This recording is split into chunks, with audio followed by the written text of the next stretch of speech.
বোমা, বোমা, একটু এদিকে আসো তো। আম্মা এসছে বৌমা। আজকে আমি তোমাকে শিখাবো কিভাবে রুটির জন্য আটা গুঁড়তে হয়। প্রথমে কি করতে হবে, 1 চিমটি লবণ দিতে হবে। এই নাও, এখন আমি বলি, তুমি বাকি কাজটুকু করো। হ্যাঁ,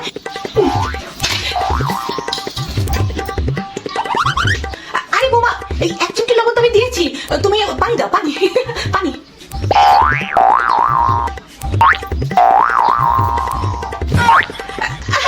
পানি 1 চিমটি দিতে হয় না বৌমা, লবণ 1 চিমটি দিতে হয়। পানি একটু বেশি করে দাও।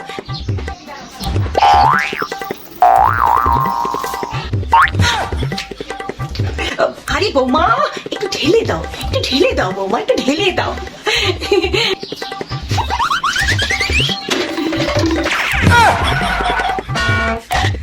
আরে বৌমা, আটার গোল্লা তৈরি করতে হবে, ঠিক আছে? আটার গোল্লা। তুমি তো আটার জুস বানিয়ে দিয়েছো। ইসরে,